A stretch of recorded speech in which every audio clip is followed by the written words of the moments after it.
Oh yes, and everybody's chomping at the bits to get into this race. Don't And blame them because it's gonna be a good one. Sabrewolf is a hungry dog, and hungry dogs got to eat, and you can't eat on the waiting screen. You got to get in there.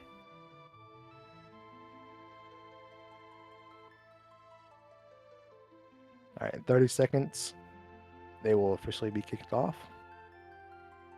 Oh yeah, we're gonna be getting a look at what our starting characters are very soon. Honeydew, what is your dream start for an Ultra League seed? If you could cherry pick your characters and your starting abilities, what do you want? What do you want to work with? Start with a grind check. When I say a all right. grind check, I mean a check that has random encounters before you fight a boss, or just random encounters. And the reason I say throw is it's a no MP area effect that does high damage even if you have a low magic start. So yeah, I want throw and I want grind fights. What about now you can keep going. You can pick character number 2 and character number 3, their abilities and who they are as well. Who you're throwing in there. A lot of starting abilities I like. Slots, GP rain. Blitz starts popping off around level 6 and usually hit level 6 after one battle. It's gonna be a lot of the magic base ones because in Final Fantasy VI, magic scales better early game than vigor. You don't really see like the the strength weapon based characters really popping off until the late 20s, early 30s. But magic characters pop off at level 3. So you definitely want not just good magic spells, but abilities that go off your magic stat. Even if you roll a character with bad magic stat, yeah, you can do some work with some magic. And we're off. And so, allow me to interject about that dream start. I think we got a dream start right here. That is a Yamaru in the starting party. Fun fact about Yamaru, he is the best character in the history of video games ever. So we are very blessed so far with this start. Who cares about Edgar? Who cares about Cyan? We got Yamaru. That's all we need. Looks like Sabre was doing something a little interesting. He is heading on over to Zen Thief immediately. And yeah, that's 50,000 GP. Yeah, Zen Thief has a magic safe for sale, and we are nowhere close to that amount of money. But he got some good scouting and intel. He can go back and pick it up when it's convenient for him. Yep. Oh my goodness, that's an offering along with 13,000 GP in the Narsh. Little weapon shot hub there. Like Sabrewolf is saying, you know what? Most runners start and roll to balance Narsh, but I'm not most runners tonight. He knows the caliber of player FieryBlizzard is, and he is going south while FieryBlizzard goes north, and he's going to Albrook. Albrook does have some chests. They're a little more farther spread out than some other towns, but, you know, if there's something lucrative there, there's something lucrative there that most people won't get, so we'll see if this pays off for Sabrewolf. Yeah, the Narsh opener gives you about 6 or 7 treasures. To explain how people usually play the first 10 minutes of Seeds, certain towns have like a high density of chests, so that's how you don't get your money and your power scaling is going into high dense chest spots. So these 2 towns that the runner shows, there are 2 dense spots, Returner's Hideout and both versions of South Figaro, which an upper level of them will have separate treasure chests. Like there's really chest dense spots you can get, and people will pick up around like 30 to 40 chests, and that'll give them their money and like their starting gear, and they'll start formulating a plan for how they're going to tackle the seed. That is interesting. That's a flame shield for Sabrewolf in the armor shop. It's highly unlikely that FieryBlizzard will make his way there and see that, so that is a nice little find for a price of 35,000 for a flame shield. That is nothing to scoff at. That's a fair price, especially in the economy these days. So yeah, that's a good find. FieryBlizzard's continuing the more traditional opening, heading on over to Returner's Hideout. Yeah, I love an early flame shield because not for the blocking fire, although it is nice, but it teaches fire 2 at a times 5 or 8, so you need 20 magic points to learn fire 2. And there are so many fire weak bosses in the game and very few fire absorb ones. It's good for random encounters. Like sometimes when you're like trying to like get that seed started and you can't just quite find your power, you find like fire 2 and it's like, hey, that's what I need to get going. Yeah, definitely one of the best black magics in the game. Yeah, not only does more things than weak the fire than just about every other, well, excuse me, the 2 other main elements combined. Most of those things also use fire or fire-based attacks. So not only is it a great piece of offense equipment eventually, It negates a lot of spells that can be thrown at you, especially by some of the tougher bosses in the game, like your Poltergeist, or your Magimaster. Magimaster does more fire abilities than anything else. So great piece of defensive equipment as well. It does allow characters to take double damage from water attacks, which fortunately in Worlds or Final Fantasy 6 there's not too many water attacks.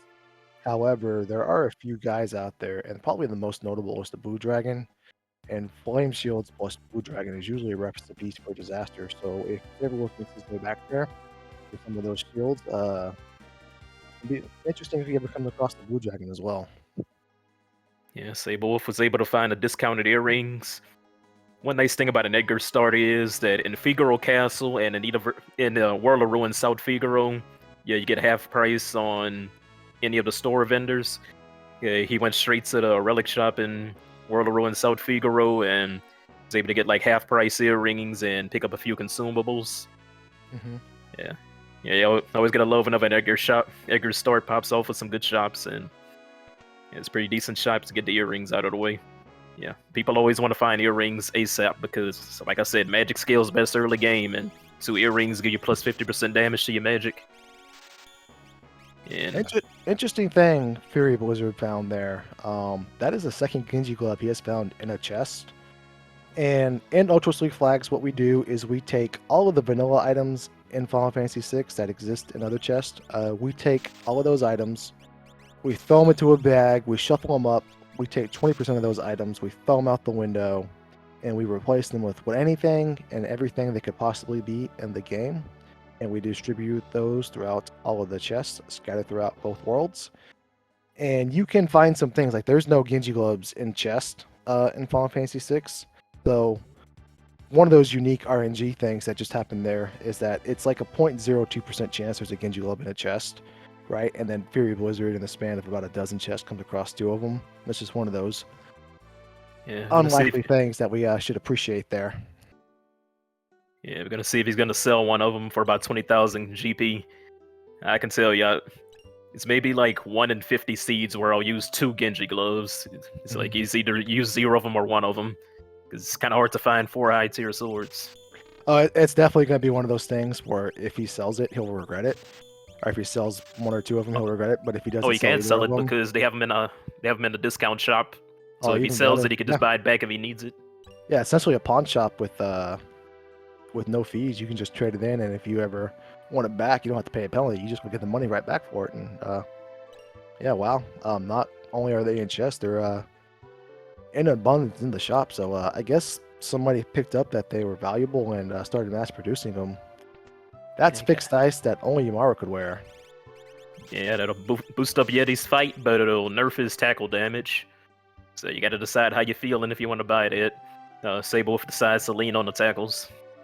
So why is that, Honeydew? Why does fixed ice not increase Yamaru's tackle damage? Not sure the exact mechanics about it, but it could be worth it overall because he does choose fight a lot. Mm-hmm. I'm always on the fence, like whether I should give him the dice or not, and sometimes I do, sometimes I don't, and I always think about what if. But in this game, you got to get used to a lot of what ifs, and you got to commit to your decision. He committed to not picking up the dice, so he's gonna have like just a straight vigor base Yamaru. Just try and give him the highest base power weapon he can. So remember, Blizzard has the fixed dice, so we may be getting a fixed dice. Or excuse me, he has the offering, so we may be getting a fixed dice offering Yamaru. To go back to that tackle point, Yamaru's tackle command is based off of the battle power of the weapon he has equipped. So in vanilla Final Fantasy VI, he always by default has the Bone Club, so it doesn't really matter. But in Worlds Collide, we have a flag called Equipable Yamaru, and that flag is turned on in Ultras League. So Yamaru is not only the best character in the game, that's really what pushes him over to the best character in the history of video games, is now we have a Yamaru with fixed dice offering. But however, because it's based off the battle power, and fixed dice does not increase the battle power, his tackles will be a little bit lacking. But none of it matters. He's only gonna ever throw the fixed dice when we want him to, and nothing bad will ever happen with Yamaru. Yeah. And just so nobody misconstrues, Galoo's just kidding. Yamaru is not the best character in the game. I never joke, Honeydew. I never joke about anything. He has a very passionate fan base, but yeah, you play enough seeds with him, you're gonna see what can go wrong. Oh, the amount of races I lost to an errant Yumaro. Although he's won me some races too, but yeah, Yumaro's scary to have late game. We'll see if any of the players take him all away. And if they do take him all away, we already know that's who the fans are going to be cheering for, because everybody loves a Yeti player. All right, so Zellyman, my dog, with the question from the chat. So Edgar's discount works, A, if he isn't the head of the party, like he is right now on Wizard screen. He has to be the front character that, takes the overworld sprite. And B, it works in 3 spots. It works in both Figaro castles and Walter Ruin South Figaro. It does not give you you do not get this discount from vendors in Walter Balance South Figaro, just only the Walter Ruin, but you do get it in both castles. Saban does get a little extra text spill from the vendors in the castle, but he doesn't get the discounts. He only gets it. He doesn't get the discount whatsoever. Only Edgar does. Oh, see FieryBlizzard equipping. He might be ready to go fight something. Did you see that? That beautiful word on the screen on Saberwolf's side? Oh, I miss Saberwolf. I was watching Blizzard equip stuff. I think that was a Ragnarok Saberwolf just grabbed. And did he just get a Ragnarok on a gauntlet? He just got a Ragnarok on a gauntlet. So, oh my goodness. Let me talk about Gauntlet for a second, because that's an underrated relic. Please do. So earlier I was saying that Vigor characters don't really pop off until like the 30s. If you have a Gauntlet, you're going to be slapping at like level 12. Like Gauntlet will just... It'll make like a Vigor character able to keep up with the mages. So don't worry about losing the shield. If you get a big sword and a Gauntlet, man, put that on immediately and you're going to be slapping. Oh my goodness. Blizzard has found Shurikens for Economizer in the Coliseum, plus he has Yumaro. But even better news, Yumaro can not only wear the fixed ice, he can also wear the Ragnarok. We'll see what Saberwolf goes with that. Looks like he's gonna, put it on Edgar. No harm in that. And he can wear a Wing Edge, so you're able to have full power Yumaro in the back row, which you don't get to enjoy every seed, because there's only so many ranged weapons that have more battle power than the Bone Club. But Wing Edge is one of them. While economizers are one of those things where maybe you don't want to, walk around wearing 5 of them, with that battle being so accessible, what Blizzard can do here, if he wanted to, is just trade a bunch of those Shurikens and the economizers and really just sell them, right? He knows where some fixed ice are. If he goes the same route, goes a little the same direction Saberwolf has, he will find those flame shields, and he can pretty much turn economizer and a half into one flame shield, and that's a recipe for a strong party right there. Yeah, we see FieryBlizzard beginning his grind fights. So earlier I was talking about my ideal start would have like a fight that has grind fights built into it. With these 3 starting characters, that's not going to be the case. Like all of their checks, you have to fight a boss, or you have to fight a dragon if you choose to. So that's a very simple solution. A few newer players, when they end up in that situation, they'll think, "Oh God, I have to go fight a boss at level 3." It's like, oh no, nobody said you have to do that. Just take off the Mogul Charm, walk around the world map, go hit like, level 9, level 10 right quick. And that'll be much faster than trying to brute force a boss at level 3 like 99% of the time. Like, take your grind fight. Don't fight bosses at level 3. Yeah. There are some checks we have, like Saberwolf just demonstrated. Those little Imperial guys that are very poorly assaulting the castle. While you are not forced to fight them, and want to science check the Dome of Siege, you can peek what those are and fight those. And that's a great heads up play there by Saberwolf to get some levels under his belt. And even more fortunate, this boss is just leader, which is a pushover boss. Oh, vanilla leader. Yep. Yeah, the one. Fighting the soldiers is faster than like Mogul Charm, unequip and grinding. The risky thing is that if you can't beat the boss, you lose all your progress. So some people will feel a little too timid to do that play. Like myself, I don't go for that play too often. I only did it like once this season. So that's kind of a scary play to go for at level 3, but he went for it, took the risk, and it paid off. Because not only did he get the levels, he was able to beat the boss no problem. And I dare say he's definitely ahead of FieryBlizzard right now. Come down to who plays the mid game better, because I think Saberwolf won the early game. Oh yeah, most definitely. Dome Dream is one of those things where if you make that play Sabrewolf did, and let's say those fights are level magic, you can't get experience from those, then really what you just got to do is reset. But before you reset, you can peek the boss. Fortunately, it's not a huge time commitment if you do that, but it is kind of a bummer that you can't clear the check and you got to come back later. But fortunately for Sabrewolf, the first fight gave some experience. The boss is leader. On top of that, it was a dead check. While dead checks aren't something to celebrate, Dome of Dream is a check everybody is going to do because it's one of the fastest checks in the game. So if you were able to get use that to leapfrog you, not push up scaling, get your levels, that's a fortunate break right there for Sabrewolf. And we see FieryBlizzard, he's more than capable of taking on this leader. But he had to spend a little bit of time elsewhere to get off level 3 to do so, and Sabrewolf did it all in one spot. So that's one of those little packages that are huge time saves throughout the course of a seed that went Sabrewolf's direction there. So I think FieryBlizzard's play is gonna pay off mid game because I just saw one of his magic sites has Ultima, so the extra 2 or 3 minutes he spent getting the economizer, he gonna get all that back. He gonna get all that back plus more, and 100% paid off. All right, a little aggression here from Sabrewolf. He's saying, it's time to go dreaming. It's time for Dome of Dream. And a little bit of a risky play here. The reason being that we got to kind of fully commit to get through this. Oh my goodness, that's an EXP egg in a chest I've never opened in my entire life. Fun fact, if you come into that room in the middle of the dream sequence, you have to watch Cyan's wife and child have somebody else roleplay their husband. So if the sprite is Gao or an imp robot, that is, you gotta walk in there for like a 2-minute long cutscene. Pretty funny. You should do it yourself someday, but never in a race. Never in a race. Dude, this castle is loaded. Picked up a fixed dice also. It's like, this is probably the most aggressive route out of all the checks that were available. This had to be the most aggressive route you can go for. And it's working out for Sabrewolf. Like, he is not playing around this week. He said he wants some points. Oh yeah. And that egg, again, those flame chills and that eggs, he's been trying a different path, going the road less traveled, and it is paying off for him so far. He doesn't have that offering, unfortunately, to go with the Atma weapon, but I'd rather have the egg over there offering 10 times out of 10. Yeah. Eggs win races. Yeah, they're not just for breakfast anymore. We had that nearly world record run last week with those 2 eggs in it. Multitude of other reasons why that seed was insane, but oh yeah, there's a seed becomes different when you get an EXP egg.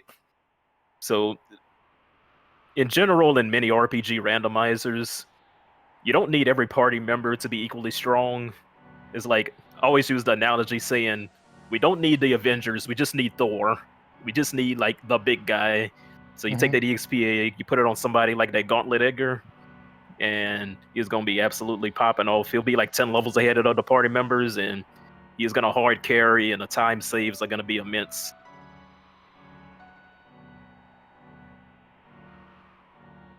A little divergence here. Blizzard, who has found some warp stones, can now do the Yamaro check without having to walk out. Oh yeah, he wants to. Oh, sorry, go ahead. No, you go ahead, my dog. Oh yeah, saying the reason why he's doing this is because he has Ultima on the magic site, so he's prioritizing magic points over anything else. That's exactly why he's doing this. Oh yeah, especially with that economizer as well. That Cyan can easily go from standing around doing nothing to standing around casting Ultima for free. Oh my goodness, he's getting some heavy hitting pearls from this White Dragon. White Dragon, if you're unfamiliar with his battle script, on his first turn, he can do that to you. He can just cast Pearl a few times and make you reset. And yeah, that's unfortunate there. I believe he's back outside. Yeah, just go somewhere else for now. We'll come back later and get our revenge. Yeah, so remember how I was talking about the magic points? He's going right to another dragon. He wants that Ultima to solve the seed. Oh yeah. Yeah, as long as this isn't, one of a select few dragons, this fight should be no trouble to him. Yeah, so if it's blue dragon or gold dragon, he don't get blown up. If it's not one of those 2 dragons, he's good. Yeah, because we don't have access to a Thunder Shield or a Minerva, so that means gold dragon hurts a little bit. And Blue Dragon hurts a little less, but we don't have flame shields on. But nevertheless, a bunch of AoE attacks will come out of this if. Vanilla Dirty Dan. Yep. Second vanilla boss of the seed. So the reason why he reset out of that dragon fight, even though Yamaru could have won the fight solo, he had nobody to do Phoenix down on the Ultima Learner. So he would have missed out on the 50 magic points. So to bank that 50 magic points for later, he just took the reset. And Dirt Dragon can do things like this, magnitude 8. It happened again. Oh it happened again. Oh my goodness. Yeah, so Dragons to Blizzard 0. That is unfortunate for FieryBlizzard. Yeah, the gambit to try and get the 100 magic points really quick.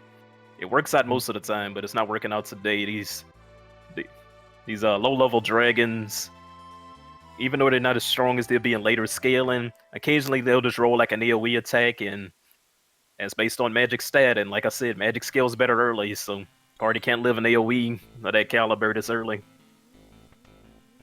You could get lucky and he just never AoE the whole fight.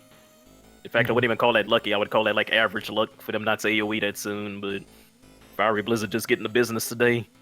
Yep. So he is going to go try a third dragon. Yeah, kudos to him for the determination. ABCD, I love to be saying, always be clobbering dragons, and Blizzard's taking that to heart tonight. So you can't take down the first two. Let's go take out their cousin, the third one. Maybe this is the Ice Dragon. They're a little bit friendlier, and we'll send a message to the other two. Yeah, he is getting some mean dragons. Like just get the man a red dragon at this point. He earned it. All right, so that is Atma weapon at the end of Dome of Dreams for Saberwolf. So this will pay off for him. He should be able to comfortably get through this fight. And Saberwolf is cooking. He's got some gas. He's got some ingredients. Dinner is being prepared. He is off on his way. And FieryBlizzard tap number 3 at a dragon. And oh no. Oh no. Is the other AoE dragon. He got the 3 hardest dragons. Oh no. He left turn 1 knowing he has health. I think he's going to win. Yeah, fortunately that Acid Rain didn't wipe anybody. And obviously, as you saw, Acid Rain healed Yamaru by virtue of his Snow Muffler. But we want those 8 ability points for Ultima and the Economizer. So we can't take too many of those Acid Rains. Doing a slow Rippler.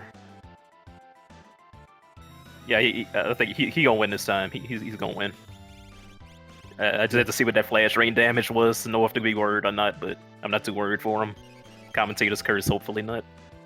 Well, as long as Yamaru starts throwing some dice and not these tackles, that will speed up the process a little bit. Alright, Saberwolf officially done with Atma weapon. Doma Dream in the bag. He will get his Setzer, which gives him access to some pretty nice checks. Plus, he has a chance at one more Esper on the throne. And Dance Setzer, man, but you know, we'll take it. We'll take it. Kit number 4, we will take it. Saberwolf finally has a fixed dice user that's not Yeti, so I bet he's happy about that. Oh, that is true. He did get the fixed dice from the clock, so he doesn't have to go back for it. That's the best character he could have found. Is ready out of the box. Throw the dice on him and nothing else, and he ready for early and mid game. And Atma weapon for late game. Atma weapon on a EXP egg person. You play your cards right, you can be doing 20,000 damage a turn. If he goes offering Atma later. All right. FieryBlizzard finally slays a dragon. Yep, 3rd time's the charm. Dragons 2, Blizzard 1. Maybe we'll get some more rematches. A Thunder Shield for his efforts, but Thunder Shield, you know, that's the afterthought. We wanted the ability points. We wanted the Ultima Online. If I was him, I'd go right back to World of Ruin North right now. Just go to the save point before the dragon, give it another shot. It ain't gonna open that strong every time, and even if it does, he has the HP to survive it now. Ooh, on top of all the other rewards for beating the dragon, you get a boatload of experience. Mm-hmm. So he ain't low level anymore. He's officially mid level. So that's a gold armor for an Ice Dragon. But if you're unfamiliar with Necromancers, they are annoying. They can use a lot of things like Demi and a lot of fractional HP damages abilities in the vanilla game. And in Worlds Collide, we have a thing called ability scaling, where those get shuffled around. And you saw, you know, Saberwolf had the dodge and X zone for for that ice shield he got there. That's a little scary, but ice shield in the bag. We'll take it.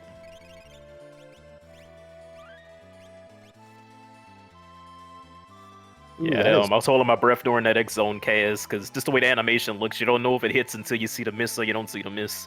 Well, whenever enemies use it. But yeah, he's getting his mid game set up. Sabrewolf did not have shurikens, which is what was traded for the economizer. So a little different Coliseum experience is there for Blizzard and Sabrewolf. Sabrewolf gets an ice shield. Blizzard gets the economizer. If I had Ultima, I would pick the economizer 10 times out of 10, but if I didn't have the Ultima, I'd probably take the ice shield. So a little different variant experiences there for the two guys. He's gonna go ahead and do sets his free check for a not useful paradise. Now remember, we know where Genji gloves are, and we have a couple of them. So fixed dice. Pardon me, I forgot about the Genji gloves. Yep, not I a bad forgot about the mini Genji gloves. Pop quiz, Honeydew. What element is Surge? Surge is ice? It is Earth. Huh. What do you know? Yeah, sometimes the animation's a bit misleading. Like, the most infamous one is S-Cross, when they throw the snowballs at you and do fire damage. Yeah, it looks like a little, Santa Claus is coming to town, then turns her out, that's an inferno. Who would have thunk it? Is everybody confused? Oh no, we were just talking about this in the Discord today. Yeah. About party-wide medals. We got this, Okay. Right, Yamaro's gonna... Yeah, there we go. Phew. Okay, if Yumaro didn't get unconfused right there, that could have been something. We were about to have a clip. Yeah, what do you mean if? We got this under control. Nothing to look at here. Everything is fine. That was Blizzard's plan all along. Just to put a little scare on everybody. He had this under control the whole time. That was some fast cursor into attack Yeti. If he would have been panicking and didn't do his fight cursor on Yeti in time, because mind you, this is a hasted Yeti, he would have got that fight command in before the model got knocked off. So, that's good control for him to be able to cursor right and get that fight command on Yeti ASAP. Oh, yeah, it's execution coming into play in an RPG. Alright, Sabrewolf is going to show us Daryl's Tomb, which is one of Setzer's 3 checks we had mentioned. Well, technically 2 checks. Setzer also gives us access to Search the Skies, where we can fight the Doomgaze encounter, where in the vanilla game you normally find Doomgaze. But you can also fight that encounter at any point in time, depending on how much time you have on your hands, because then you can fly around the overworld and just magically find the sprite, or the pixel that he is sitting on and trigger it whenever. But again, Setzer gives us the access to down on the airship, select Search the Skies, and that triggers that fight instantly. Yeah, at the moment, this check has the highest check out of any check in the game to have a character in it. If you're familiar with the Sphere system, that's another randomizers, Link to the Past and all the other ones. Your progress tends to lead to more progress, and even though it's not guaranteed, but it tends to. In this game, whenever you find a character, that newest character's checks has the highest chance to have another character. Again, not guaranteed, but Setzer is our only Sphere 1 character right now. So this check right now has the highest chance of leading to character 5. Yeah, and this check is what we consider peekable. We'll walk up to the tombstone. It will read what the check reward is. For example, if it is an Illumina, it will say here lies Illumina. If it is Terra, it will say here lies Terra. And my personal favorite... Celis. Ooh, Celis is very nice to find here. Yeah, we need to catch up on Magicites now that we're making progress on the characters, and Magitech Factory gives you a chance to really catch up on the Magicites. Magitech Factory being Celis's biggest check. Yep, plus now we can probably look at, maybe this Dance Setzer isn't long for the party, and Celeste can wear the Atma weapon, she can wear the Ragnarok. So that gives a little more flexibility and customizability in the party setup going forward. Or you kick Yeti out. Say what now? You kick Yeti out. I'm sorry. Yeah, you get to keep the dice Setzer. I'm sorry, I didn't hear you. But yes, the Cyan is definitely a candidate to get cut here. Yeah, as you can see, Yamaro finishes up the fight there. Very well done, as always. So this Cyan, that hasn't been doing much with his health. Strong candidate here to get replaced by Celeste. Yeah, FieryBlizzard's making his way through Doma Dream. He's gonna need a solid mid game to be able to catch up, because this is just me snowballing, but I'd say he's about 4 or 5 minutes behind, but he has enough power to make up 4 or 5 minutes plus more. Okay, so Sabre doing the right thing and the correct thing at the same time. Cyan's gone, Celeste is in. Unfortunately, Cyan had access to the Moogle Charm. That's okay. This is a nice little fight that will give a decent amount of experience and ability points for us. We'll take it. Could have been a lot worse. And my goodness, is that Edgar starting to come online? That is a 1700 Ragnarok swing there. Oh yeah, Edgar gonna be ready to solo Kefka in like 15 levels. Yeah, he's he tries to risk it. So the reason he didn't re-equip the Moogle Charm right away is because I think he wants to like go outside and do like the sleeping bags and all the equipment and saving and all the menuing in one menu. Mm-hmm. But he had that B dude, any percent luck, bad luck. Just walked a few steps and yeah, got an encounter. So that was unfortunate RNG to get a second encounter and legitimately 3 towel steps. Yeah, you can actually warp zone out of that room if that oddball situation ever happens to come up to you. But I just don't think Sabre has found warp zones. Or B, assumed that was under the assumption that he would get a second fixed encounter 3 steps apart. So yeah, it's like I might have went ahead and put on the Moogle Charm, but also, you would think you could make it 3 steps. But the game said no. Okay, moving some Vigor Relics over to Cellars.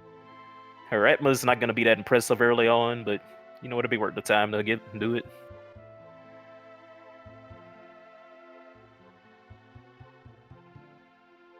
Yeah, he's trying to decide quite how he wants to spread out his power between the characters, because he's found a bit of flexibility. He's not opting to do the Search the Skies boss at the moment. no, I think he wants to get what's in the basement, and maybe while I'm here, maybe he has another Genji Club in store or something. Oh yeah, because if it was a Magicite, you want to have it equipped and be getting magic points towards earning if it has a good spell on it, or if it's a stat booster you want it before you take any more fights. So yeah, the free fight before the Search the Skies is the right play. Ooh, did you see what Saberwolf just bought? What did he get? He bought some dragon boots, and oh yeah, he has a Dragoon Horn. Access to a dragon horn. Yep, and he has access to fixed dice, and yeah. And that'll free up his offering, so that the Atma person can use the offering instead of the dice person. Efficiency. Well, Saberwolf doesn't have the offering; just Blizzard does. But Jump is one of those abilities. I view it as it is a fantastic ability for your 3rd or 4th character to be doing. It's not the fastest way to get through the fights, but it's one of the safest ways. Your character's in the air, so by default, if they're in the air, they can't be targeted. And B, it does a nice little damage floor.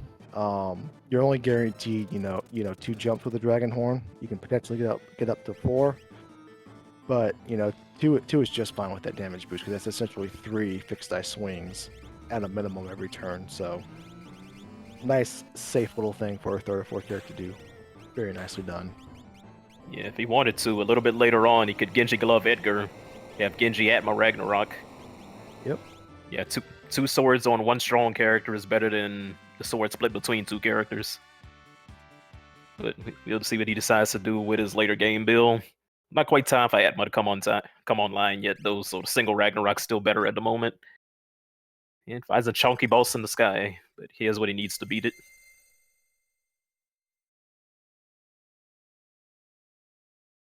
Yeah, he's still at Sable's still at a point. We know the Zozo Dragon was a Thunder Shield. Well, Saberwolf is at a point now where he has some dragons in his future. So the ability to maybe unearth another sword some way somehow is gotta sound pretty appealing to him. With all the access to all these Genji Gloves and this Edgar, this Egg, and now this Celeste in tow. Yeah, so the way the hide and fight's gonna work is the little babies can like zombie you and confuse you. If you kill all the little babies, Hyden's gonna get to do a lore, which depending on the level scaling. Like, it's not guaranteed to be Grand Train like it is in Vanilla. It could be a lower level one. But you're not out of the woods yet if it is a lower one, because it could be something like Stone that confuses the whole party, or just some other kind of shenanigans. But it's not. Yeah. But it's completely optional to even target the babies. If you just take out Hyden, the babies go out too, and he decides to straight focus fire on Hyden and took him down quick. High EXP boss. Ooh, Sabre Wolf has all the momentum in the world. Yeah, and Hyden does drop a Warp Stone, and I don't think Sabre Wolf has found the Warp Stone, so that gives him a little more flexibility in his next check. Because remember, you have access to Yamaro, and while Yamaro only has one check, you can do a Dragon, and obviously you have to do the Tri-Tac spot on your way, which can be an Esper or an item. Well, looks like he's going to take that Warp Stone and head on over to Mount Zozo, and use that Warp Stone to complete this check. Ooh, that's Magic Power 2 Esper, both 3. Yep, my goodness. Yeah, if he wants a dedicated mage, he can have one. The thing is, everybody has a job already. So he's gonna go ahead and put it on Edgar for now to power up the flare procs.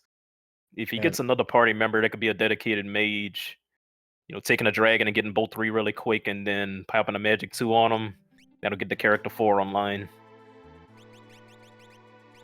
Blizzard there unfortunately couldn't get through the Hyden, but Hyden got through him, so he had to take the reset. But not the worst spot to wipe to a boss, because you can turn right around, reactivate, re-trigger the fight, and it's well, obviously a time loss, but it's not the biggest time loss you can have, so it's not a feels bad, but it's feel a little bad.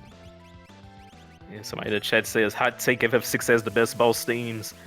I don't know if that's a hot take. Yeah, you'll find a lot of people that agree with you here. Yeah, absolutely love this game soundtrack. So, it's gonna give the Hyden another try, and I think he's gonna get through this in about 1.5 turns.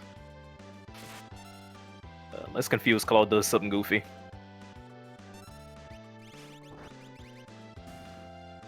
Ooh, Yamaro maybe taking care of all of the Hyden Knights himself there. Yeah, and you may be wondering why he isn't using Ultima every turn. He is now, but he didn't at first. Ultima does half damage if there's more than one target, and Hyden does get a counter attack if you take out all the little ones. So I think he went to soften Hyden up a little bit. Queue up the fixed dice after the Ultima, so then you get that 1-2 combo. Yeah, as we mentioned on the first go of this fight, when Hyden is left alone, he gets feeling a little uneasy. He starts glowing for some reason, and he can do things like that. Yeah. Grand Train is his vanilla ability there, but again, ability skilling, as I touched on a little bit earlier.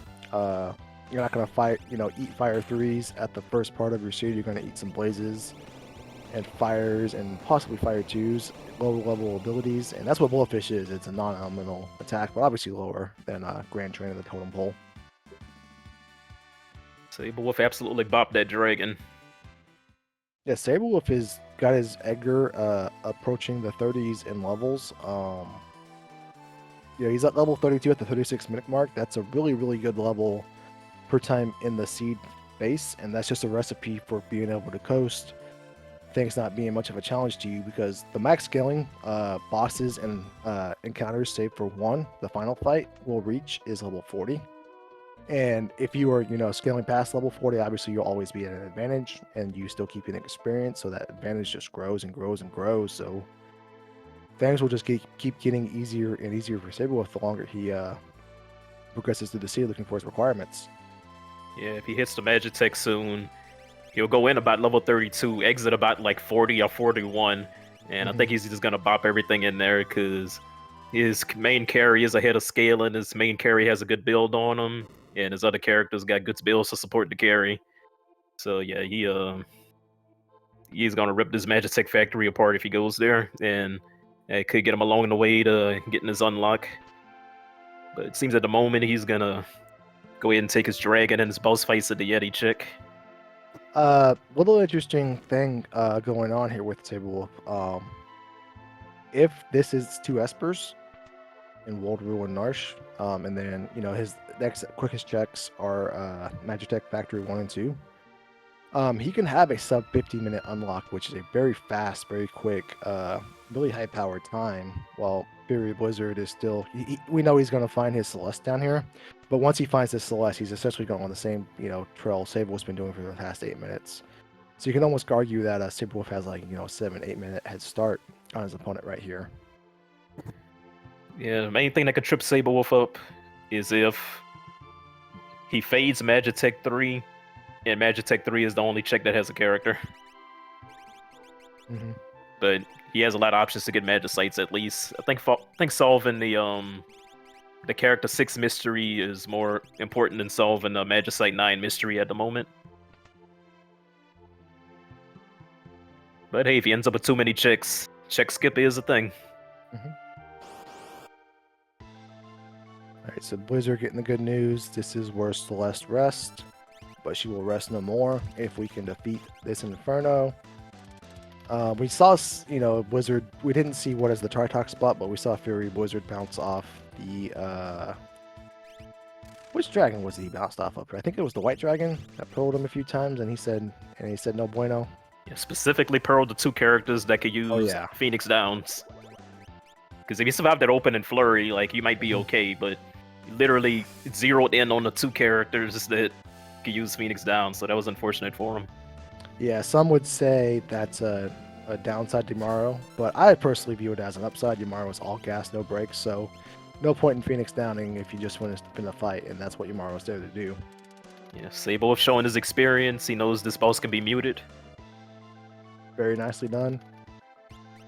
So, mutant, it isn't just to help you win the fight, it's also just to save animation time, because everything White Dragon counters every time he's attacked, and you don't counter with stuff that's short animation. Like, he takes his sweet time. Yeah, and of course the Dragoon dice, very good against single target bosses. Alright, Blizzard has Ultima online for another character. He doesn't believe in a Yeti, so it might not be as popular with the fans. It's going with 4 humans. That's an ice shield for taking down the white dragon. So now we are on to the Tritok spot. And again, this cannot be a character, but it could be an Esper item. There could be a character lurking behind in Yamaru's cave, but as long as progression, that's a positive here for Sabrewolf. And oh no, this is Yamaru's weakness. Multi-target bosses. But he can aim where the first dice jump goes, and his main character is a Ragnarok user, so you don't mind seeing this boss when your main carry is a Ragnarok user. Mm-hmm. Yeah, Yamaru just needs to aim a little to the left, and we will be just fine. But none of that really matters because, Edgar's just doing a very casual 4,200 damage Ragnarok swing. We'll take that every day of the week and twice on Sunday. And honestly, I think that was just 2 swings from Edgar, and this fight is over. And the jumper never came down, and he jumped on turn 1. Yeah, no point. Edgar's got this. He'll take up the slack for this fight for the rest of the guys. Hey, we got a rock. Yep. Esper number 6. And remember, we need 9 of those along with 6 characters to unlock the ability to beat the game. How do you beat the game in Worlds Collide? Not much different than regular Final Fantasy VI. You gotta get some party members. You head to the Kefka's Tower, you beat some bosses, and then you stand on the switches, and then you fight the guy. Well, you fight the guy plus his friends across the various tiers, but that is what we're trying to do here. And that's why we're looking for all these Espers and items from everybody is we need 6 to 9 of those things to unlock the final fight. Yeah, and I agree with the decision Sabrewolf just made. He had a bit of a dilemma with his Magicites. So he's like magic boosting Setzer, but he also had that other Magicite, which it didn't seem that special at first. Like it just had like Cure 2 and Osmos. But you have to realize, late game, he's gonna have to babysit an Atma offering, and we know he's gonna have offering now because of Katana Soul. Mm-hmm. He's gonna have to babysit an Atma offering Edgar, and you're gonna love having Cure Magic if you gotta babysit a character. Mm-hmm. Oh man, his late game is absolutely gonna pop off. EXP Egg, Atma, offering. I was gonna say one of the things Saberwolf did not have going for him is his offering hunt. Because remember he didn't get the offering FieryBlizzard has found. He found in the blocks that Saberwolf did not go to. So Saberwolf was had spent a little bit of time checking a few other monster blocks, but now that he's found the Katana Soul, he will probably stop opening those chests, and he's got what he wanted. Now he's really going to be online. Yeah, high level, even without an offering, Atma's still a great in-game weapon. Like, you do quad 9s, no problem when you start getting into the mid-40s. Or at least, like, you know, like over 7,000. Now that he has the offering, like, it's looking even better. Even if he decides to keep... I wouldn't recommend doing offering Atma on Celis, but even if he does, like, you know, she'll be decent with it. Mm-hmm. Yeah, one thing having that offering and now the Atma weapon in tow does is it makes the Kefka's Tower climb much safer by virtue of Celeste being able to wear it. Atma offering will, Atma weapon is defense ignoring, so we'll do the same amount of damage on everything. And then obviously an offering makes it unable to miss. So if we come across some of the gimmick bosses in the game with high defense in Celeste's part of the tower, we can switch that Atma offering over to him. And makes the tower a little safer as opposed to just having like a Bolt 3 character against something that has high magic defense and it just turns a long, otherwise easy fight to a long, dangerous fight. Yeah, we got a Realm at the Yeti chick. And an easy boss. One of the easiest bosses in the game. But yeah, to talk about Kefka's Tower a little bit, because we're going to be heading there soon. One thing that makes this unique compared to other RPG randomizers is Kefka's Tower itself is an absolute nightmare. Because just like in a vanilla game, you have to split your party into 3. And just because your party split into 3 doesn't mean the bosses are going to be any easier.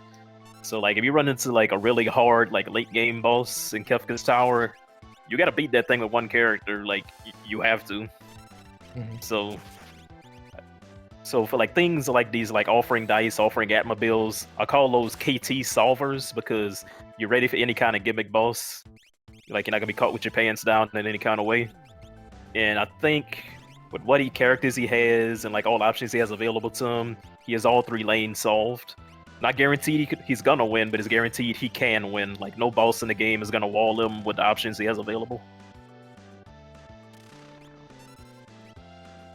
I need a moment here, Honeydew. I just saw an egregious sin committed on somebody's stream. I need a moment to compose myself. Excuse me. Oh yeah, just look at the glass is half full. Yeti, he did some work this seed, and he's a team player. He doesn't need the glory. He like, okay, you kids can finish off the seed. You can tell I'm really catering to your emotions with this analogy. I would have got rid of Yeti 30 minutes ago. I think what Saberwolf was doing here is saying, you know what, this has gone so well, so fast. I really want to open up the difficulty here. So I'm going to take out the best character I have. The guy that was just swinging for 3,600 with the Bone Club. And we'll put in this little child who supposedly has, good magic or whatever. We'll put her in and we'll make this game a little bit harder. I think that's what Sabre was thinking here. He wants a challenge. He doesn't want to coast to a victory. He wants to earn it. So he might be able to get away with not going Magitech at all. Granted, he's just on a Magicite hunt right now, so it wouldn't be a bad spot. But if he wanted a quick check, Esper Mountain's looking good.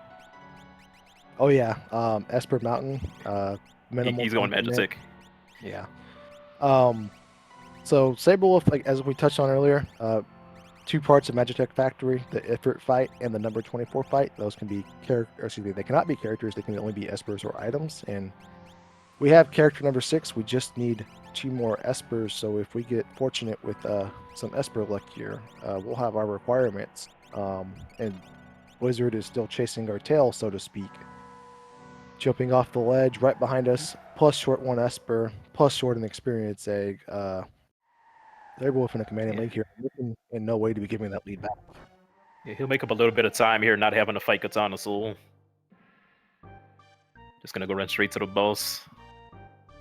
Yeah, so Saberwolf had a bit of a dilemma with his armor. So he noticed that Realm could equip 2 pieces of armor. It was the Moogle suit, which is a heavy magic power boost, and a snow muffler. He equipped the Moogle suit, then he thought about it for a little while, then he switched to the snow muffler. Realm hasn't learned any spells yet, so you might as well put the snow muffler on her instead of the magic plus, and just make sure she survives the fights. Snow Muffler, top 3 defensive item in the game. Mogul Suit, you're really only doing it for the magic power. Like, it ain't gonna help you live stuff that much, in comparison. Yeah. Well, little known, another perk of the Moogle suit is it also turns all of your character, or whoever wears it, into a Moogle. So nice little cosmetic burst. Always nice to wear the mascot for the game and show some support that way. Yeah, it's true. Can't have enough Moguls. Always love those seeds where you find like 2 Moogle suits and you get mogged and you just have 3 Moguls. Alright, the Sabrewolf Revenge Tour continues. Kefka is down and out in no time whatsoever. Blizzard still working his way through Yamaro's cave. Sabrewolf still not trying to give this lead he currently holds back. Oh no, that's a fixed dice. That's like the 4th fixed dice we've seen outside of the shop. My goodness. Yeah. Yeah, see, he's not stingy with the dice, not stingy with the gloves. No, not at all. So Honeydew, let me ask you this here if you're Sabrewolf. In what realm of possibilities would you consider doing all of Magitech Factory here if you're Sabrewolf? I would have to know his check count to be able to answer that fully about what I would do. But either decision's gonna have its benefits. Side note, he is up against Poltergeist, Spicy Chicken, one of the absolute hardest bosses in the game. But he has a lot of ways to circumvent his gimmicks. He's at the Flare Proxima Sword. Atma Weapon's gonna go through a super high defense. He has Offering Dice, although he just got stopped, so he's gonna get blasted in a second. So he has ways around this boss, and he's gonna get a huge reward if he does. Tons of experience. Yeah, I would say this is actually really fortunate for Sabrewolf. I know 2 characters are currently taking a nap, but the reason for that being, with Poltergeist being here, Sabrewolf is at his absolute strongest he'll be until he starts the final fight. He doesn't have much more fights in his future. He just needs 2 Espers, right? So his party is about to become much weaker because it's going to be split into Kefka's Tower. So knowing that this guy is here when my party is at the strongest, if not the strongest it's going to be, is a nice little warm fuzzy feeling, as opposed to, knowing the risk of me finding this in an awkward spot is no longer there. Yeah, we're gonna be in Kefka's Tower soon, so it's nice to get that fat chunk of experience, and in general, it's just nice to know that, like, if it's here, it won't be in KT. You do not want to fight this guy with 1 character, no matter how strong your character is, because aside from being strong, he just has gimmicks, like Stop Blaster, the fact he counterattacks seemingly every time you hit him. Yeah, and when he's at maximum scaling, he has access to some of the nasty middle of the games while we're casting Ultima on him at this time. There exists some seeds and some scenarios out there where he can be casting Ultima on you, and when that is only 1 character eating the Ultima, that is not a recipe for a fun time. Yeah, you could do Fallen 1 in a Merton. I've seen some stuff from this guy late game. Ooh, interesting. I want to see if it happens here. Poltergeist drops the Aura Lance. If Setzer can wear that Aura Lance, that's a nice little combination and interesting decision there. Seed feels a little too fast for a jumper, aside from dice jumping. Yeah, I think we just sell the Lance if we need money, otherwise it won't do too much. But yeah, he decides to warp out. So instead of doing Magitech 3, the benefit of doing the full Magitech, going back to your earlier question about what I would do, you would have got a boatload of experience, and it's guaranteed you did a character or a Magicite, so it's like a coin flip that you just finished the seed on top of getting all that experience from the minecart ride and the 2 more bosses. But Sabrewolf, like, he already knows he could literally beat Kefka right now. Like, if Kefka just showed up in his cave right here and, like, put up his hands ready to fight, he would beat him. So he doesn't need to, like, prioritize checks that give high experience. So that is Saban. Obviously, that's not an Esper. At least to the best of my abilities, as far as I know, Saban is not an Esper. But because we're running kind of, the next checks available are things like Kefka, Marsh, or Algiers, or Opera House. Longer checks. What Sabrewolf is doing here, Saban has access to some quick checks. So what he's basically going to doing is saying, hey, I'll go ahead and finish this check out. take the guy with all these quick checks available to me and just start firing through those and going committing to doing an ancient capital slash video engine room and guessing at long checks for us. I'll guess at the short checks here for this guy. Yep. So FieryBlizzard has been making a comeback because his boss battles have been dramatically faster with the Ultimas, and he has double Atma offering on Edgar. He doesn't have the XP egg, but still, it's Atma's gonna be slapping in a few levels. Yeah, he's been having faster mid-game boss fights, so he's been like chipping away and bringing it back.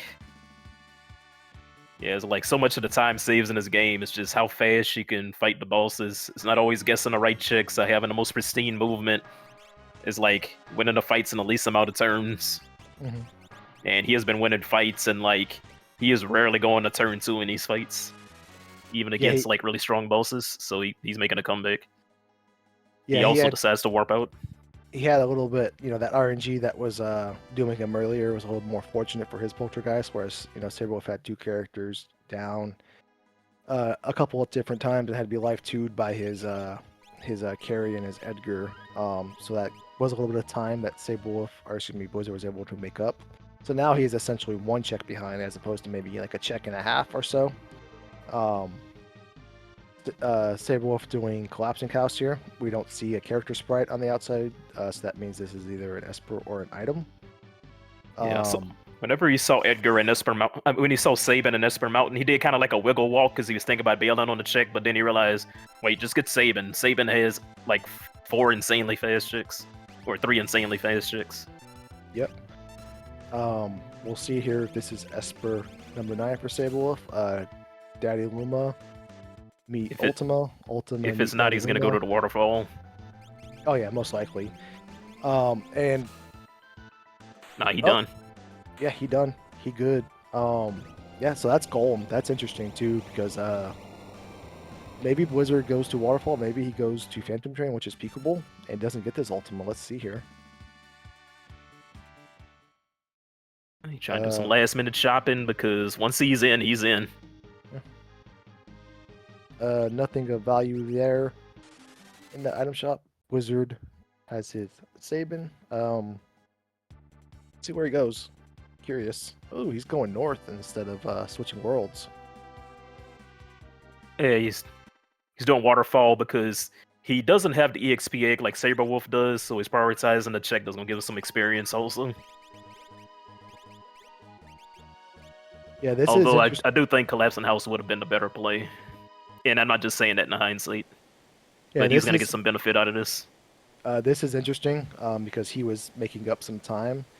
Now, if he goes on a little loop where, maybe this isn't an Esper and he gets, with a dead check, and it's obviously not an Esper, or if it's another character and puts him on another path that's not an Esper, that lead goes from shrinking now back to growing for Saberwolf, but... Yeah, if this isn't an Esper, he better hope he gets the cleanest check skip in the world if he wants to get back in this. Actually, I take that back. Sabre will feel like he's going to do the Opera House Dragon, which was Dirt Dragon. So they should finish these fights very similar, and if this is an Esper, they'll be going into the tower at very, very similar times. Let's see here. Oh, bit of extra info. Both of them are at 19 checks, so both of them going for the 22 check skip. That's why Sable's going for the Dragon. He's going to do that plus middle KT path. And whenever you go middle KT path, they have the Atma fight that counts as check 21. And there's a Dragon in there. That'll be check 22. And FieryBlizzard, I'm pretty sure he's going to find a Magicite before he gets to check 22. So I think he's fine also. I think this entire race is going to come down to who has the better Kefka fight, I feel like. No, who has the better Kefka tower in general. Because I could see them like skipping and entering within a minute of each other, regardless of what the checks hold. Yeah, so the 22 check skip, if we do 22 checks, in the course of our seed, checks consist of things like the carriage checks, dragons, and a few other spots like the Zen Thief that are not character-based, 2 of which exist within Kefka's tower. They are the Toilet Atma and the Gold Dragon. The Gold Dragon exists in the middle lane, so we can pop our full party into the middle lane, work our way through those 2 spots, defeat both of those things, get some checks done. That's an Aura Lance. Oh no. Nora Lance is fine. It doesn't matter. He's gonna get the 22 checks. He just Yeah, has to looks like find a he's Magic Site within the next 2 checks. So yeah, looks that like he's Aura gonna Lance do, isn't a big deal. I think he's gonna do Collapsing House next. Yeah, it don't matter. Like he gonna do that. And granted, he doesn't have Opera Dragon to do a quick check after this, but he'll figure out something. Well, this should be 21 for him, and then he doesn't have to do, you know, the Gold Dragon spot and the Toilet Atma spot. He can just do the Toilet Atma spot and work out. Yeah, it's all options in the world. But yeah, it's all that. But that'd be the quickest thing. Just going with all 4 people, bob that right quick. Equip your Moogle Charms, warp out. Yep. Toilet Atma, while it does not give an Esper or a character, it does give a high tier item. So it can be any boss in the game that we haven't already defeated, obviously.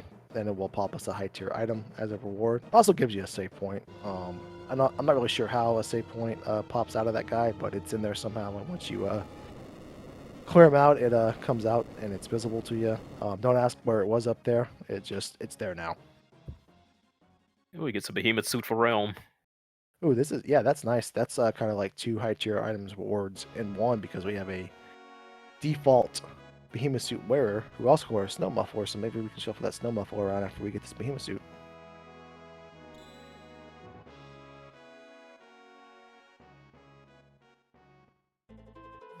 Yeah. Nice little single target boss to blow through right quick. Yeah, right done with phase 1 of it, doing the undead form. In this flag set, all of the undead bosses are living, but spells like Doom and X-Zone will work on them.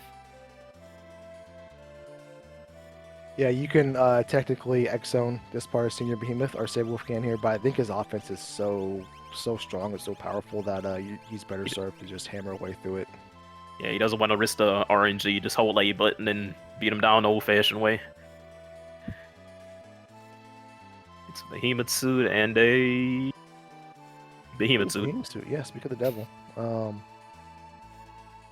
Yeah, let's shuffle that around a little bit. And that's a bummer. Only Realm can wear the Behemoth Suit and the Snow Muffler. Yeah, well, better to have too many than too few. That's alright, and the new Game Plus will sell them, and we'll get the Zen Thief really fast, really early. Yeah, I like the Behemoth Suit over Snow Muffler late game. Yeah, gonna get a bit hit hard a bit. Gonna get hit a bit harder on tier 1. Actually gonna get hit a lot harder on tier 1, but the character's gonna be in the back row and they're decent level, they'll be okay. And then for the rest of the Kefka fight, the Behemoth Suit's gonna be better. Yeah, Snow Muffler probably over if we were lower levels, but when you start getting to level 40 and so, I don't think defense becomes as important here. Yeah, you want them stats. Yeah. Obviously, Snow Muffler the best physical defense item in the game, but Behemoth Suit is good enough. So instead of taking, 7 damage, 70 damage from a physical count, it's okay if you're taking 300-400, just for that little extra damage boost. Alright, Storm Dragon here. We got simultaneous Storm Dragons going on here. Yeah. Storm Dragon. Prediction about them entering a minute apart's coming true. Yeah, them skipping a minute apart, I mean to say. Storm Dragon's weak to lightning, so this Bolt 3 is going to do quad 9s, and then more than likely in this fight. Yep. Yeah, Sabre started the fight later, but finished it first. Did he? Frame by frame analysis? 1, 2, 10, 1. I think he did. Going off the timer, I think he did by 1 second. Great call. Oh, this is a tight race. We'll see who has the best execution. I gotta give it to FieryBlizzard. I think Atma offering Edgar is better than Ragnarok Edgar. Mm-hmm. Yeah, I think it's a misplay by Sabre not to go all Atma on Edgar. But we'll see how it plays out. It's all gonna come down to these last 5 fights. Alright, warping out for Blizzard. Sabrewolf with a safety save before he starts his Guardian/Statues fight. No safety save from Blizzard. Ah, there he goes. No risk it, no biscuit. Yeah, if he had foregone that save, he would have caught right back up. You gotta take a little bit of chances sometimes. Yeah, I like never take this save, and it has bitten me many times, but 100 or so times it didn't bite me.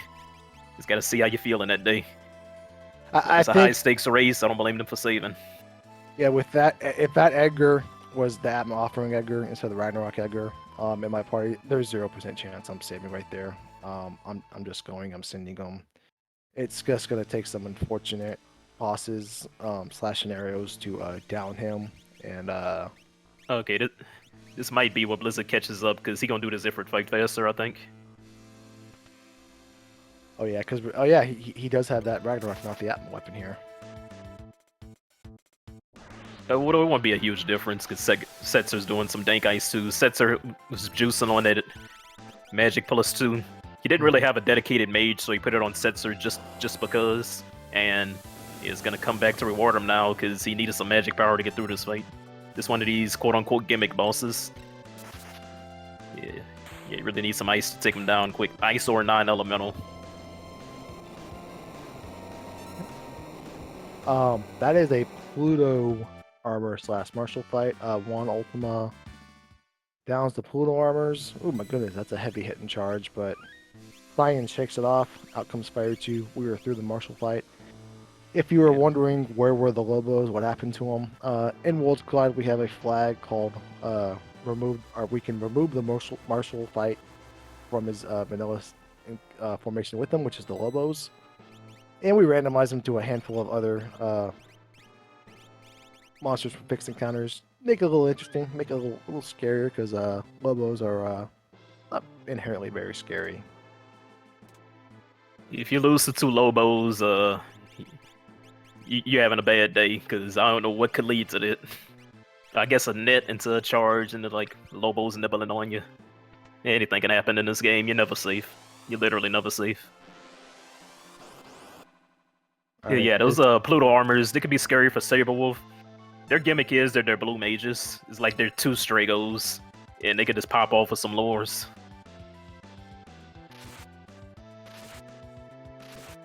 Alright, Sabrewolf through his Vargas fight.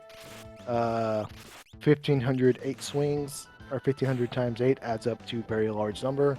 So FieryBlizzard is through his Ifrit fight. Sabrewolf has 2 more fights to go. Blizzard has 2 more fights to go, and we still have 1 fight that has not been unearthed. That can be anything. It could be a Doom Gaze, it could be a Magic Master, or it could even be a Doom Gaze. What do you think it's going to be, Honeydew? I think it's gonna be number 128. Very underwhelming. I don't think it's gonna be anything spicy.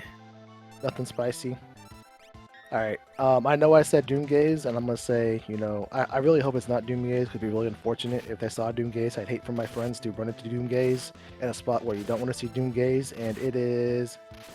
Well, I willed half of it into existence there, so we got Doom. Doom is a little tougher boss that you can have. Yeah, it's... offering Atma gets through all of his gimmicks, though.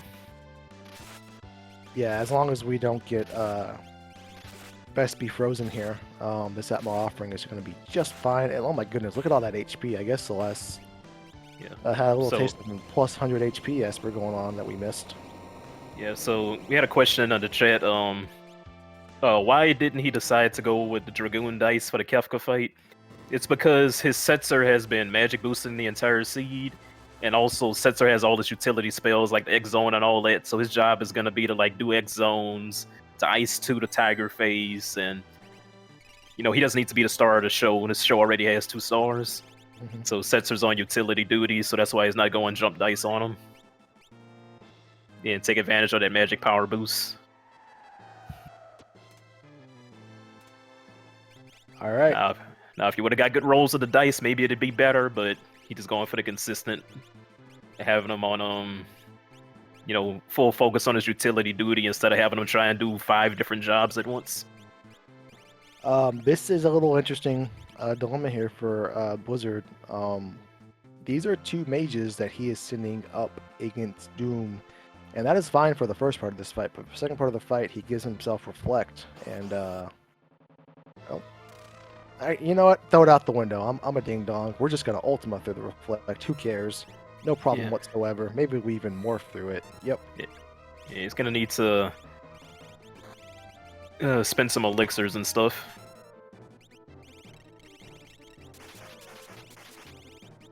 Oh, he has Osmos.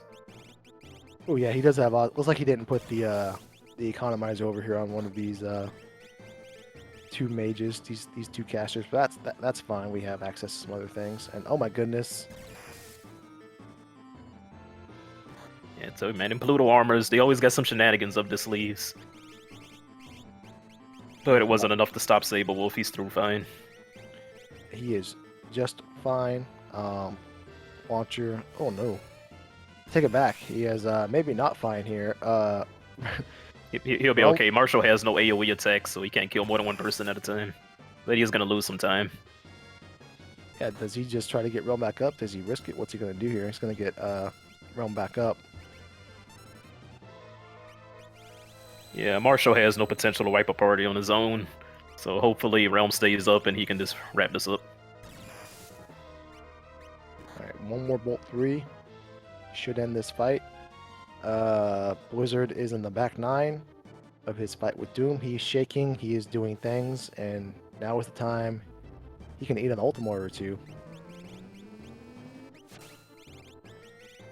Alright, Sabrewolf's last chance to make any adjustments to his build. Then we start the final gauntlet. Yep.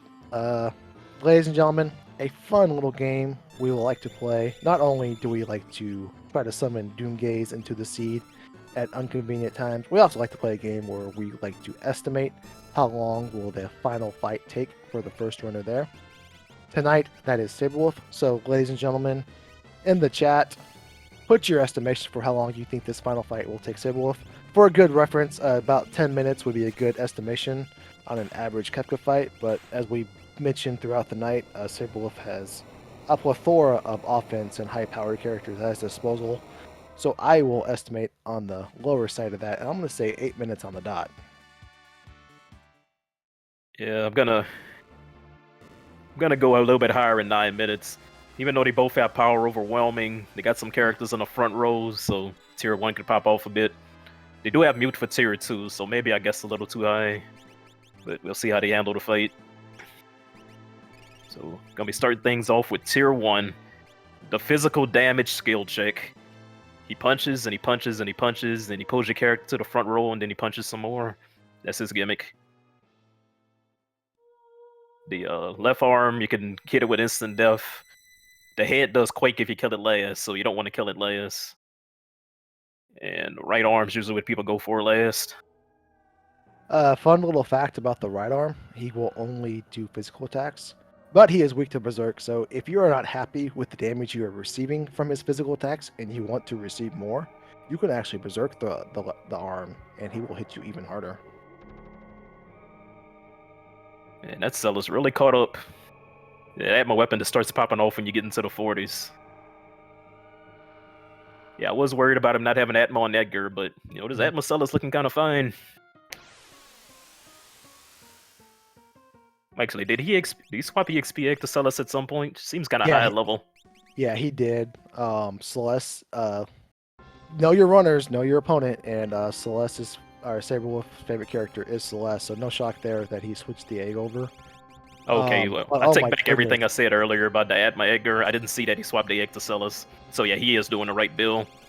So that is a quickly down tier 1, 1 minute and some change. He is on his way up to tier 2, and tier 2 does have a similar order of operations. There are some weaknesses we can exploit. There are 4 parts to this tier, but one of them we can mute, which I believe Sabrewolf has access to. Another one is weak to instant death. So if you have those 2 pieces to the puzzle, half of this fight is essentially over, and you can work on the last 2 pieces in peace at your own leisure. But he has everything he needs to be tier 2. He can mute the magic caster, he can instant death the tools, he has ice magic for the tiger phase, he has good equipment to live 10 hits, he has power overwhelming on like every character in the party. This is gonna be an absolute beatdown if nothing goofy happens. Yeah, even these Ice 2s from his Setzer are doing 5k, just by virtue of that It's a magic 60 magic power. power sets. Yep, that is nothing to scoff at. And the funny thing is, that's his worst character.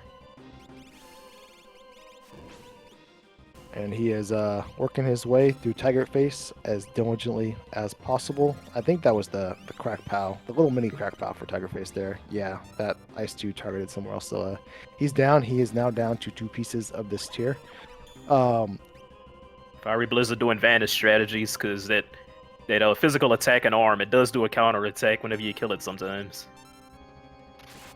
Interesting that Sabrewolf is fading his morph altogether, but honestly, no reason to morph if it's just going to slow you down and not up you out. He's coasting through this, my goodness. Yeah, I don't think we're going to be seeing a lot of abilities or too much utility stuff going down. He's going to hold later win. Like, he knows how strong he is, and he knows he doesn't have to hold back. Strong defensively and offensively, so he could play reckless, and it wouldn't even really be all that reckless. Speaking of reckless, we just have been raided by I Am Gar. Gar, we appreciate the raid. Hope you're doing well tonight, my dog. Thank you everybody for tuning on in. Y'all are coming at the right time because this race, has picked up. Sabrewolf was in a commanding lead, and he still is. Blizzard is working his way to catch up best he possibly can, but my goodness, Sabrewolf has a stranglehold, and he is not giving it back. As Blizzard transitions up to Tier 2, Sabrewolf leaves him in the dust, and he is on to Tier 3. And this is where that Mega Atmos offering weapon user really can start to pay off for Sabrewolf. Yeah, I've seen a lot of Sabrewolf races in my life, and I gotta say, this is the most aggressively I've ever seen him play. Like, from minute 1 in this race, like, he was just going in like he wanted to kill. And just everything he's done has worked out. Oh yeah, he had his game knowledge to know how to handle every situation that came up. He really took advantage of his power. Mm-hmm. It's like, yeah, this is definitely gonna be one of the best performances he has this entire season if he's able to like clutch out this finish, like this absolutely top tier run from him. Oh yeah, it's from start to finish. We saw him go to Albrook. We saw him grab some chests out of the way. And when you give a player of Sabrewolf's skill level, his knowledge, his experience, and his aggression, the goods, these are the type of results that he's going to give you. And out comes Golem. Tier 3 is not long for this world, and bad news for Tier 4. That Golem's going to ensure that all four characters for Sabrewolf make their way to the next tier. Little Blizzard action, or excuse me, a little Frozen action going on for Blizzard on the left side of your screen. But my goodness, Sabrewolf moving on up in the world yet again. Sabre had like a frame perfect Tier 3. I could not have done that a second faster myself. Like, that was immaculate. Like, he wants to win. Yeah, he is trying to slam that door shut as quickly and as fastly as possible. Out comes 10 hits for FieryBlizzard. His Tier 2 is almost over, but the bad news for him, Tier 4 is just beginning for Sabrewolf.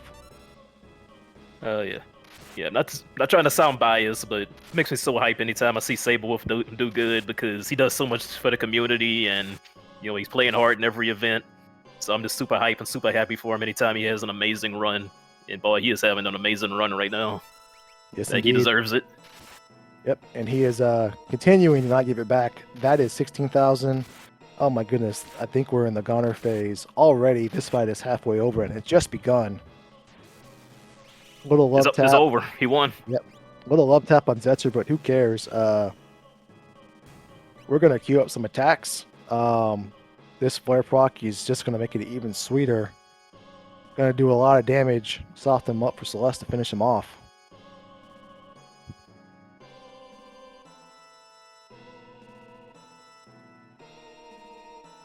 We don't see a crack pile. That Bolt 3 do it? That Bolt 3 does it. Sabrewolf takes down the #1 Potion C player. Absolutely amazing. All around, 117.37 is Sabrewolf's official time in the race room. GG's, get your GG's in the chat. What a strong performance. Absolutely dog in Sabrewolf tonight, but no shock if you looked at his name. Oh man, that was a performance right there. I'm glad I got to witness this live. Yeah, let's see if we get him in here for an interview, because we got a lot to talk about with that performance. That was amazing. Yeah, And welcome, Saberwolf. Oh my god, hi guys, how you doing?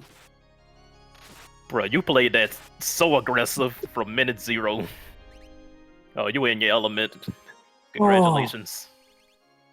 That's PB for me. PB? That's a personal best for me. I just looked in the race room. Unfortunately, nobody got a 114. So congrats to them. But yeah, second overall, I beat Woobear by 4 seconds. So you're gonna get some points. Oh my god. I mean, I walked in this no expectations whatsoever. Like, FieryBlizzard pretty much single-handedly carried the Triads tournament that we had about, I don't know, it was like 7-8 months ago. He carried that team, never lost a single match, and having to go up against him head-to-head was just unreal, and oh my god. Wow, I'm just in disbelief. It brought the best out of you, though. You played like a monster. I can even see it in your movement. Like, you would just turn in every corner so tight, you were menuing so fast. You're spending like barely any time in the Magic Site menus at all. You were playing tight. That was outstanding. Thank you. But yeah, big congrats, and we got a lot of Ultros League season left. Hope all your other races are they good. Oh yeah, I hope so. I mean, I walked into this third place.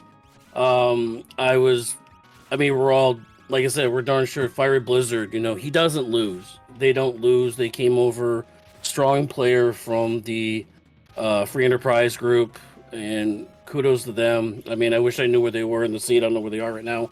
But I mean, he's on Kefka right now. He's on Kefka. Okay. Wow. Okay. Yeah. I mean. So the thing I'd just like to note real quick is that the two of you basically killed the Storm Dragon Kefka's tower at the exact same time and got your skip at the exact same time. Oh my god, are you serious? This was a peak race, my friend. Oh yeah, you finding that EXP egg in that chest that I've never opened in my entire life. That EXP egg popped off. Yeah, Science. I mean, I had Cyan. I went to his bedroom, and apparently he has experience eggs in his chest in his bedroom.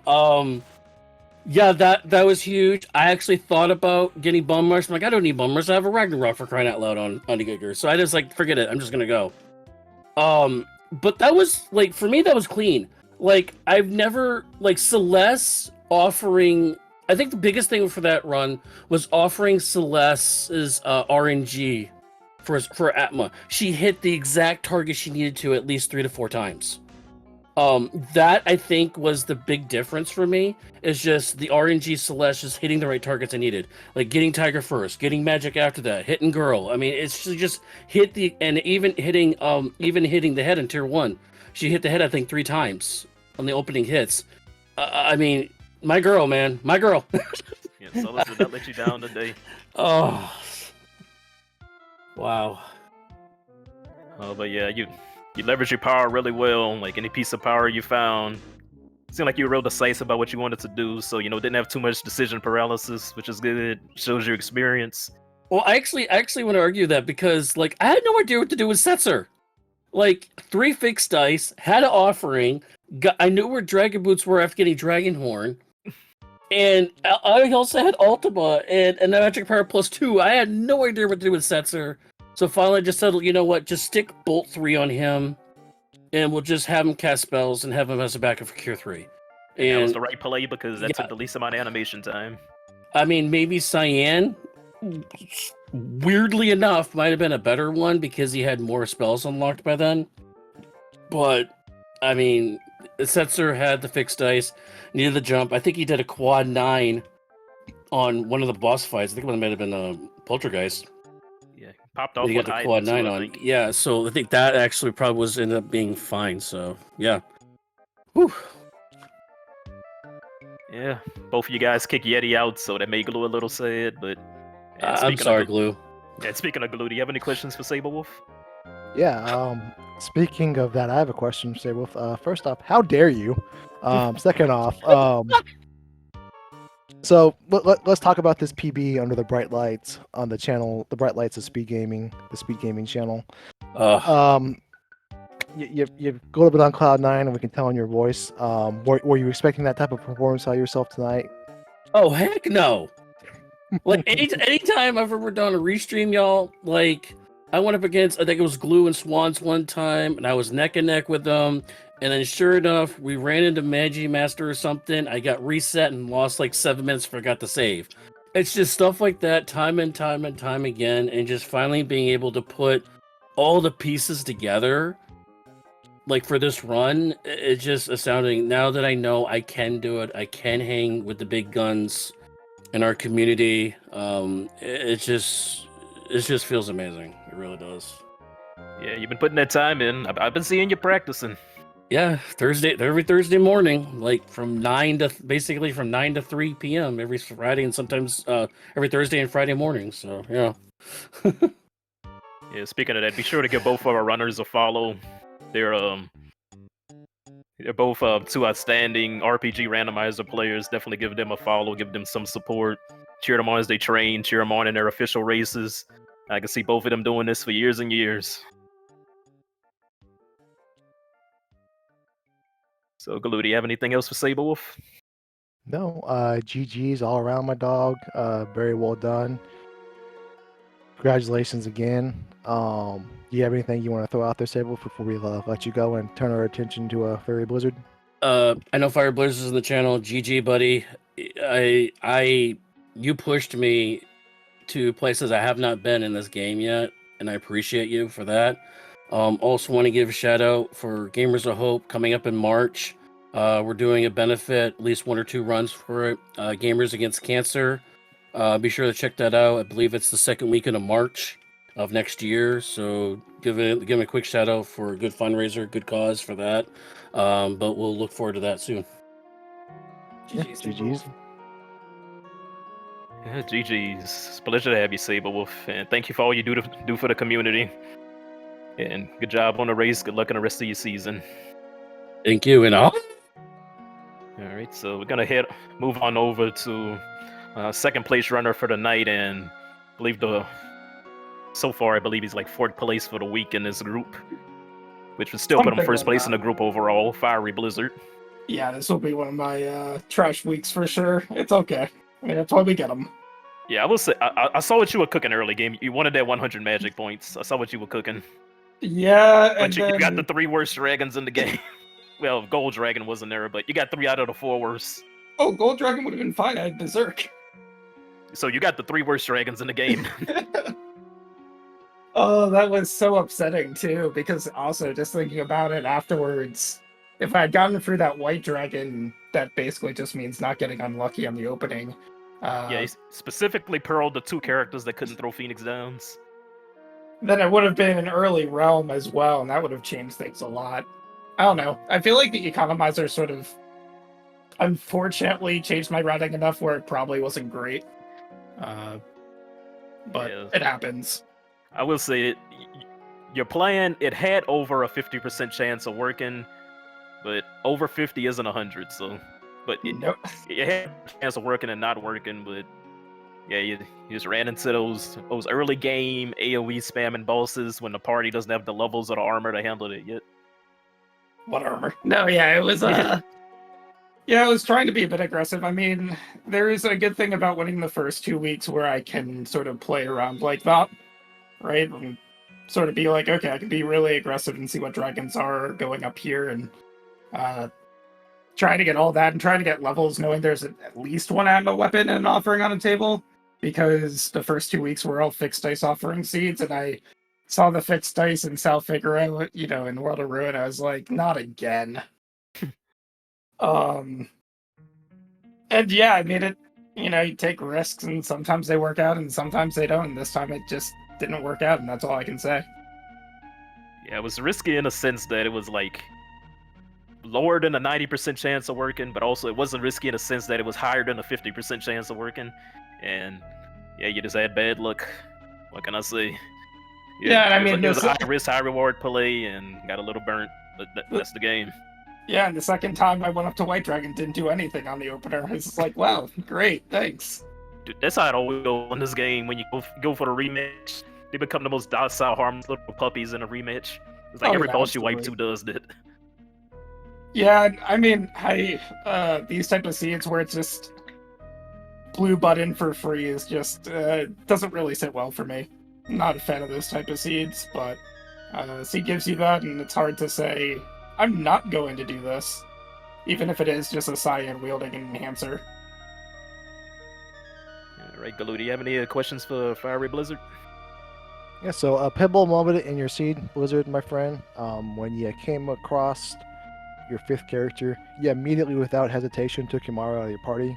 Would you like to elaborate a little bit on that mistake and what was going through your thought process on that?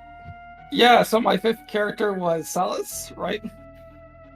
And Celis has the ability to use the item menu. So that was sort of the play there as well, just knowing again the Cure 3 Ultima Esper and just where action economy was going to be. And honestly, Yeti at that point was sort of, he was taking turns, he was doing good damage, I will say that, but just wasn't going to make the final team. I mean, look, a couple weeks ago we had I let the Yeti take the final swing on final Kefka, so he had his time to shine, just not this week after, what, the 45-minute mark or something, 40-minute mark. So we still got a good portion of the seed. Yeah, I'm a fan of Yeti for about 25 minutes. Absolutely. But other than that, don't let Galoo and all the Yeti brigade, the Yeti fans, like, get you down too much. You know, we understand, you know, late game Yeti is not an every week kind of thing. No, I mean, he could have done something at the very end, but he actually did attack against Doom once or twice, something like that. So did something at the end, and then died. Yeah, I know. Doom fights where you lost a bit of time because for Saberwolf, his offering Atma person was in that lane. Yeah. So yeah, no, his Doom was super solved. Yeah, it's hard to commit to doing dual. I mean, I could have switched over dual Atma weapon over to Celis at the end, but it just seemed like Yeah, you just don't know what the boss is gonna be. Yeah. Yeah, so unfortunately, your mage party was in that lane, and you go into the anti-mage boss. But that's how it goes. Not too much of an anti-mage boss, but I just didn't feel like either getting more economizers or switching it over. Either one would have made it a little bit faster, but it's this extra menuing, and I didn't want to do it. Yeah, you gotta make cuts sometime. That's it. You know, further you go and the higher level of competition goes, you gotta make more and more cuts, so you're not gonna be able to keep up. Yeah, and honestly, the seed as it was really straightforward. So yeah, just those type of mistakes, and just getting poor luck can really just sink your time compared to everyone else. And competition is fierce, and those are the type of mistakes, especially as you go up, you can't make, or you can't. It's harder to recover from. You just got to start taking more and more risks if you want to get up there. Yeah, I'm sure you're gonna have a lot to think about going into week 4. You know, learn from your mistakes, and anything you did that worked, keep doing it. Still got a whole lot of season ahead of us. Top 6 runs count. Yeah, exactly. So, I mean, at the end of the day, I think this is probably going to be one of my drop weeks. I'm still sitting pretty in the group, so I mean, we'll see what the next few weeks bring, but should be an interesting competition for sure, and I'm looking forward to it. Also looking forward to see if I can get any sleep, but that's a whole different discussion. Oh yeah. So do you have any final words, any shout outs you want to do while you have the audience? No, I mean, just general shout out to the Worlds Collide community, and it's been great to certainly play for, I probably joined the Discord somehow about a year ago, but I don't think I've been playing for that long. But it's been a lot of fun. Ultras League is actually really fun to play in. I'm looking forward to the future weeks, and obviously, gotta thank SpeedGaming for allowing us to put the show on. Gotta thank you, Honeydew, and Drinks Glue for commentating, Joker Mage for doing behind the scenes work. But really, I don't have much else to say. GG's again, Saberwolf. Congratulations on taking first in this, race between us. And we shall see what the future weeks hold. Oh yeah, GG's. Get some rest, buddy. Yeah, Got a whole lot of season to go. Yeah, thank you again, Blizzard, for agreeing to do your weekly on restream for us. We appreciate it, and have a good night, my dog. Yeah, no problem. Talk to you later. All right, so yeah. Blue, that wraps up Potion C Week 3.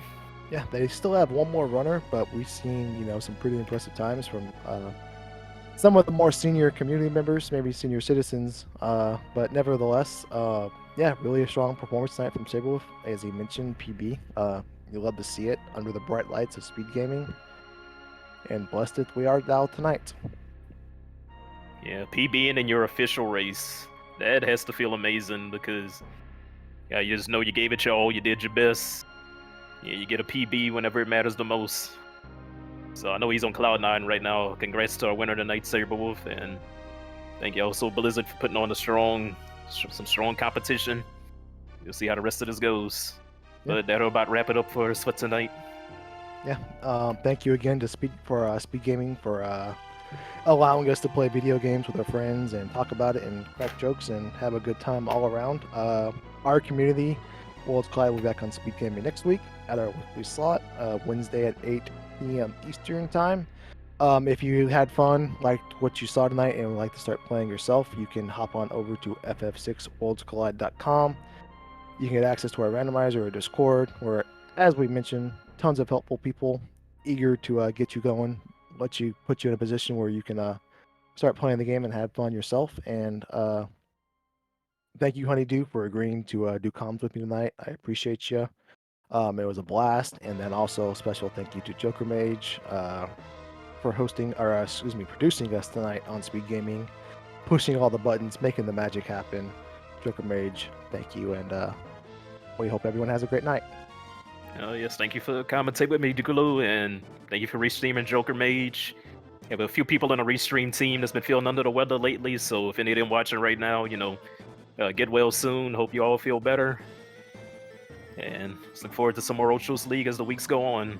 We'll see you guys same time next week on one of the SpeedGaming channels. Thanks everybody for tuning in. Yep, bye-bye.